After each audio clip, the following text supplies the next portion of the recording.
Introdução do Livro dos Espíritos, Parte 2.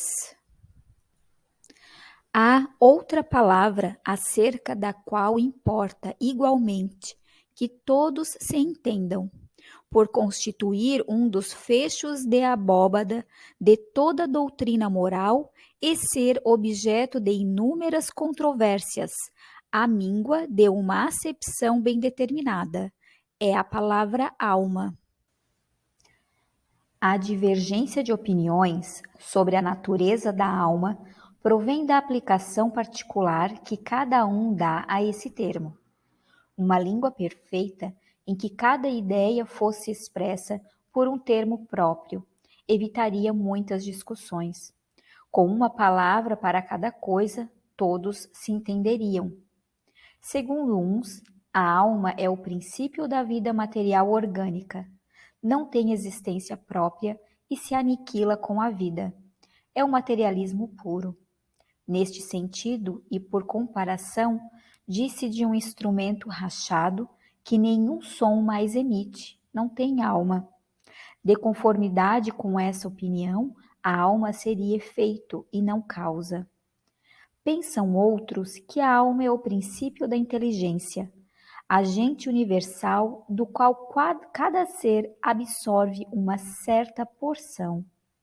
Segundo esses, não haveria em todo o universo senão uma só alma a distribuir centelhas pelos diversos seres inteligentes durante a vida destes, voltando cada centelha, mortos os seres, à fonte comum, a se confundir com o todo, como os regatos e os rios voltam ao mar, donde saíram.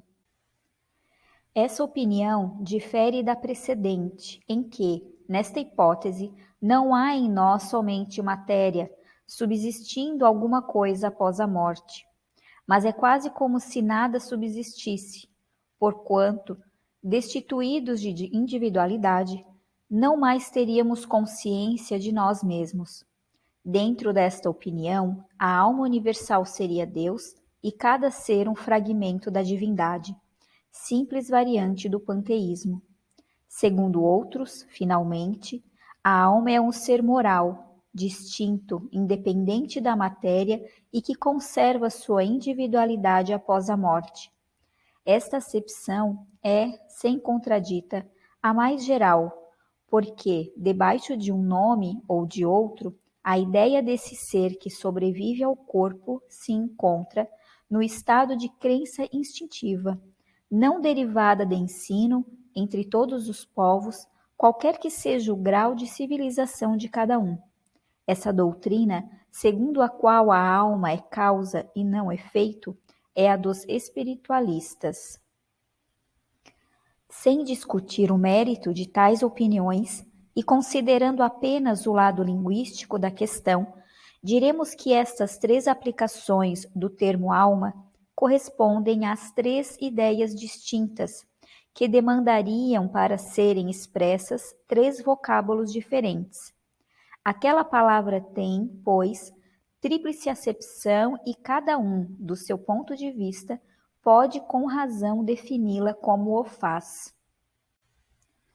O mal está em a língua dispor somente de uma palavra para exprimir três ideias.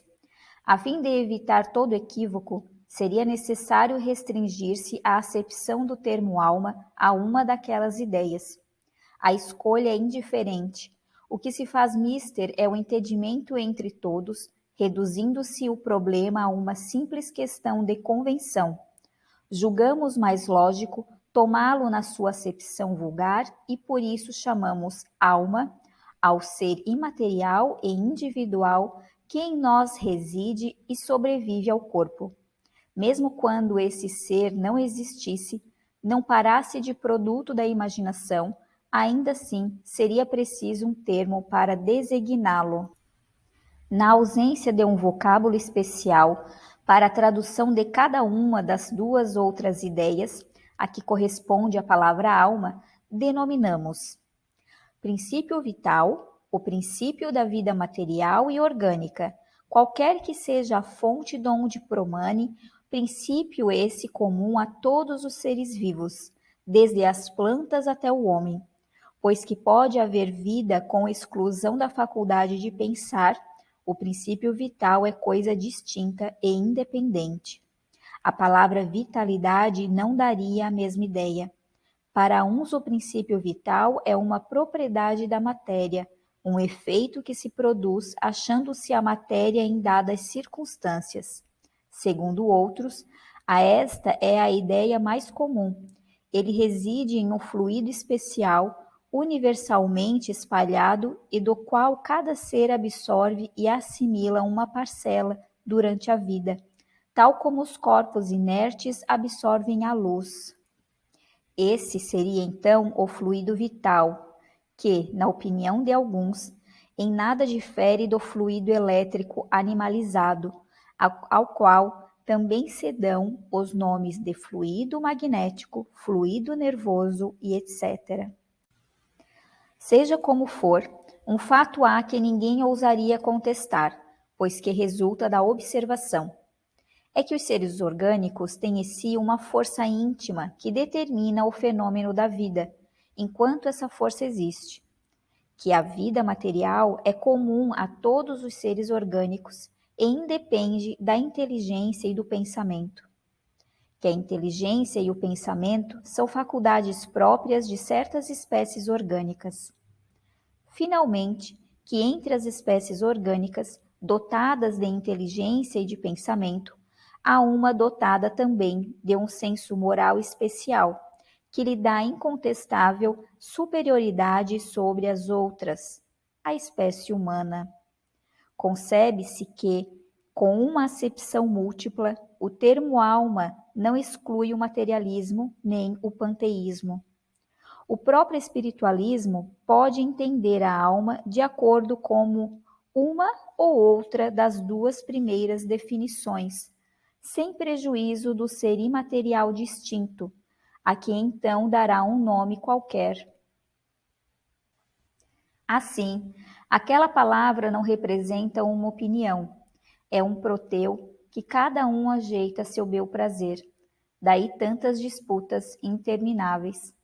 Evitar-se-ia igualmente a confusão, mesmo usando-se do termo alma nos três casos, desde que se lhe acrescentassem um qualificativo especificando o ponto de vista em que se está colocado, ou a aplicação que se faz da palavra.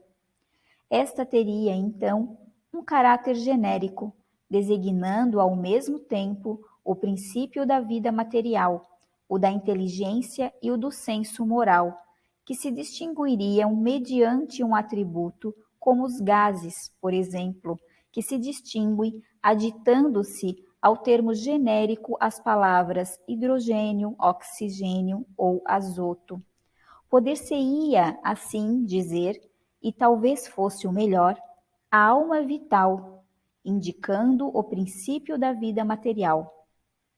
A alma intelectual, o princípio da inteligência. E a alma espírita, o da nossa individualidade após a morte.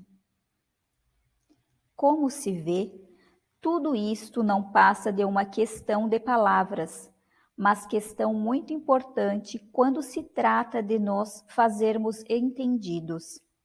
De conformidade com essa maneira de falar, a alma vital seria comum a todos os seres orgânicos, plantas, animais e homens.